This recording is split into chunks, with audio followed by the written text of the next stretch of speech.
Taruh. Assalamualaikum warahmatullahi wabarakatuh. Perkenalkan kami dari FRI 052. Di sini kami akan mempresentasikan hasil kerja kami mengenai tugas besar pengembangan produk mengenai review Valpol.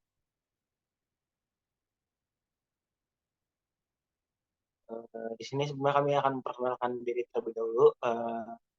Anggota kelompok dari kelompok kami yaitu ada saya sendiri, Martin Mustazana Isfandiar, ada Diva Salsabila Fortunada, dan ada Nurjihan Abdul Murtid.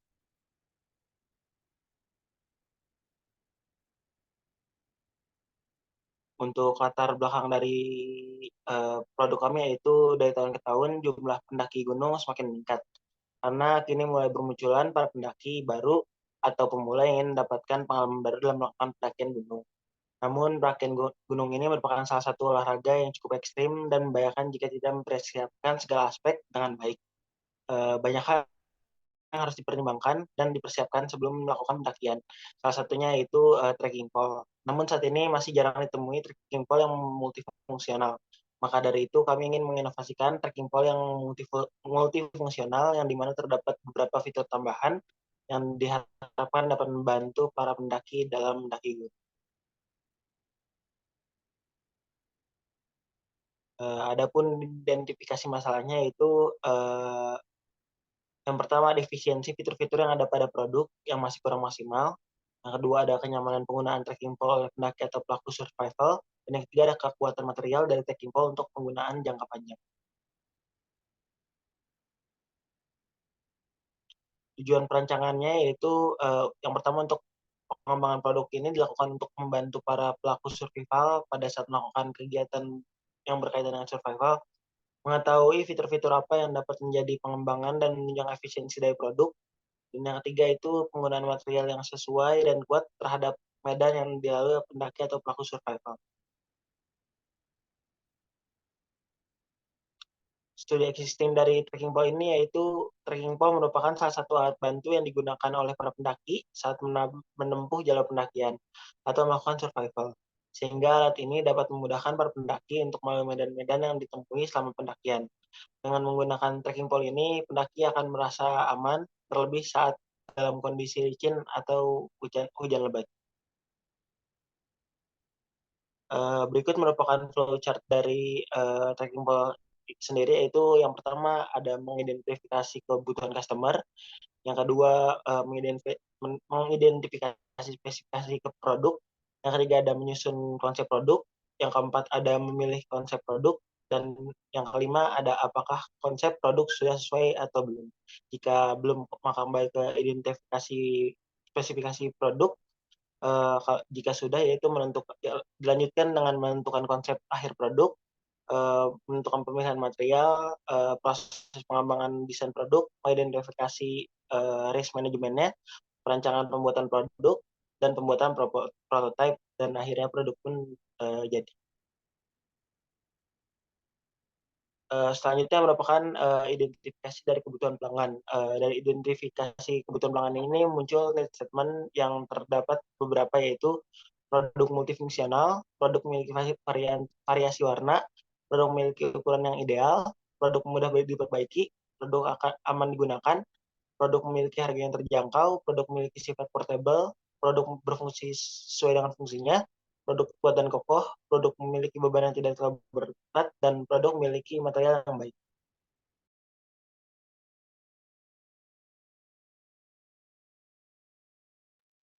Selanjutnya itu ada identifikasi spesifikasi produk. Untuk statement pertama itu produk multifungsional, matriksnya adalah fitur produk.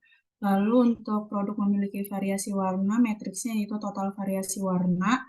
Lalu untuk need statement yang ketiga yaitu produk memiliki ukuran yang ideal, matriksnya adalah panjang produk dan diameter produk. Lalu untuk produk mudah diperbaiki, matriksnya adalah jumlah komponen produk.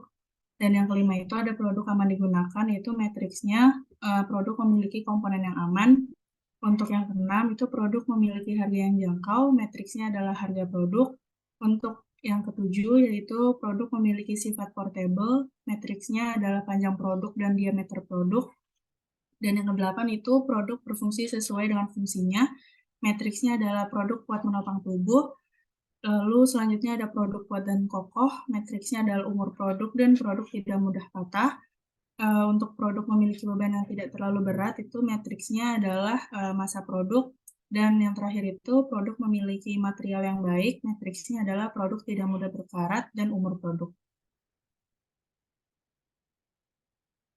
Selanjutnya itu ada selection kriteria. Nah, di sini tuh selection kriteria diberikan warna yang berbeda untuk membedakan kriteria satu dengan yang lainnya. Adapun selection kriteria yang pertama yaitu produk sesuai standar, keamanan menggunakan produk, kemudahan menggunakan produk, harga produk ekonomis, keestetikan produk, biaya produksi, dan keamanan proses manufaktur.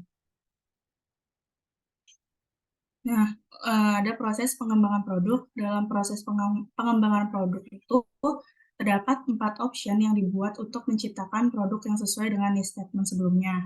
Nah, pada gambar ini terdapat 12 fungsi dari produk Trivial Pole, dan di setiap fungsi itu terdapat pilihan-pilihan untuk menghasilkan fitur pada produk Trivial Pole. Next. Nah, selanjutnya itu ada konsep screen matrix. Nah, setelah pemilihan 4 solusi tadi, di sini tuh kita melakukan screening matrix terhadap 4 solusi tadi, itu untuk menentukan apakah tiap-tiap solusi tersebut itu dapat lanjut ke tahap scoring atau perlu dikombinasi untuk mendapatkan nilai yang terbaik. Nah, untuk konsep A dan B itu dia dapat lanjut ke tahap scoring, dan untuk konsep C dan D itu perlu dikombinasi untuk mendapatkan nilai yang terbaik. Selanjutnya itu ada sistem level design. Di sini itu kita membuat skema produk. Skema produk ini tuh merupakan alur yang menggambarkan elemen-elemen yang dapat membentuk suatu produk dan mendefinisikan part-part dalam produk tersebut. Apakah partnya itu termasuk ke dalam elemen fisik atau elemen fungsional. Nah, di Trivial Pole ini memiliki 4 elemen fisik. Yang pertama ada handle, tombak, pisau gerigi, dan pemantik api. Selanjutnya ada testing dan refine. Di tahap ini tuh kita menentukan apakah tiap part itu sudah memenuhi 4 proses produksi, yaitu manufaktur, logistik, assembly, dan HSE. Nah, setelah dilakukan pengecekan atau penyaringan, terdapat 2 part yang perlu diperbaiki untuk memenuhi keempat proses produksi tersebut, yaitu part tombak dan part pisau.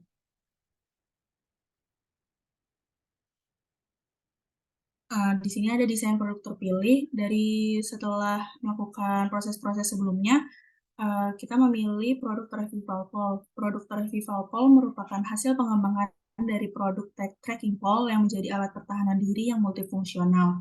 Trivial Pole memiliki fungsi tambahan hasil dari inovasi yang sudah dilakukan. Dalam inovasinya, Trivial Pole diberikan beberapa fitur tambahan yang dapat mendukung produk tersebut menjadi produk pertahanan diri yang multifungsional. Selanjutnya ada perhitungan DFMA untuk existing dan refinement. Untuk existing itu dari perhitungan ini untuk total waktunya memiliki 0,6 menit dan biayanya yaitu 396.530.000. Lalu untuk refinement itu menjadi lebih cepat yaitu 0,529 menit dan biayanya lebih murah yaitu 304.295.000.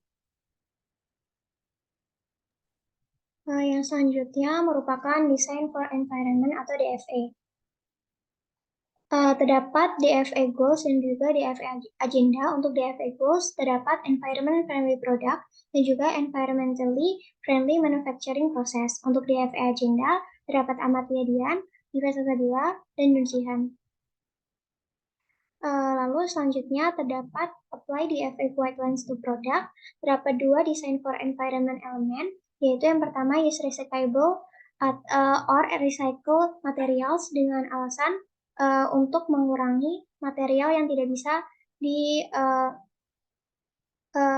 proses ulang. Untuk aksinya itu menggunakan produk yang environmentally friendly. Untuk impact terhadap lingkungannya itu dapat mengurangi limbah. Lalu yang kedua, arrange product in such a way as to avoid rejects and reduce waste in production process, memiliki alasan untuk mengurangi kecacatan pada proses produksi. Untuk aksinya yaitu membuat SOP dalam setiap proses produksi.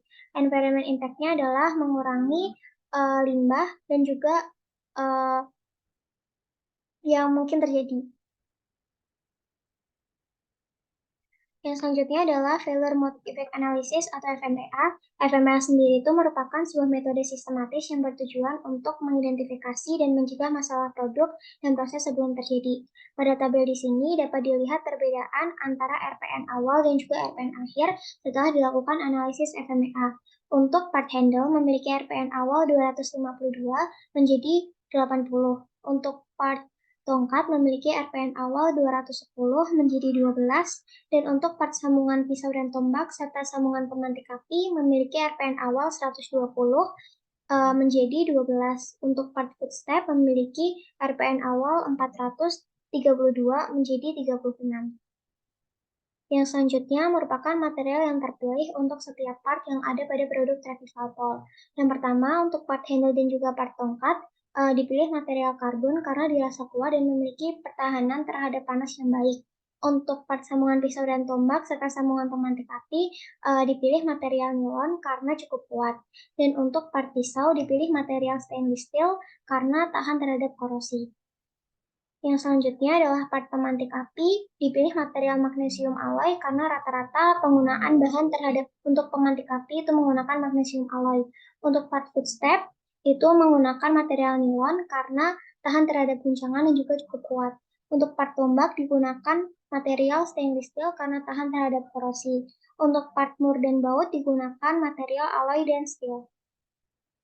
Lalu yang selanjutnya adalah gambar dari bill of material. Untuk nomor 1 menunjukkan part handle dan digunakan satu buah handle. Untuk nomor 2 menunjukkan tongkat dan digunakan 5 tongkat.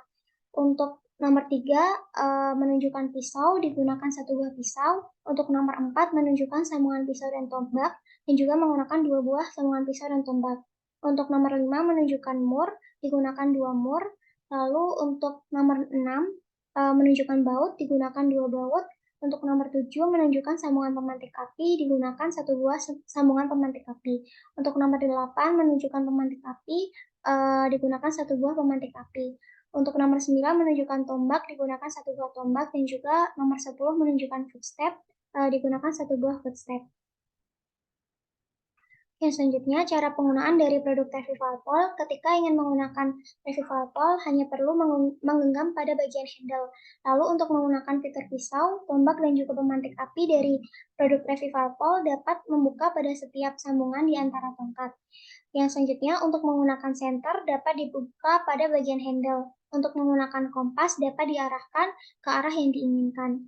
Lalu untuk cara memasang Trevivalpol sendiri, yang pertama dapat mengassembly part handle ke part tongkat, lalu yang kedua mengassembly poin 1 dengan part pisau, part tombak, dan juga part pemantik api. Yang ketiga, assembly poin 2 dengan part sambungan pisau, tombak, dan pemantik api. Untuk yang keempat, assembly poin 3 dengan part footstep. Hal-hal yang harus dihindari ketika menggunakan produk Trevivalpol, yang pertama, karena Trevivalpol memiliki fitur alat yang tajam sehingga cukup berbahaya dan harus digunakan oleh orang yang berpengalaman. Yang kedua, perlu kehati-hatian dalam membuka ulir ketika akan menggunakan fitur di dalamnya agar tidak mudah aus. Cukup sekian video presentasi dari kelompok kami. Kurang lebihnya mohon maaf. Wassalamualaikum warahmatullahi wabarakatuh.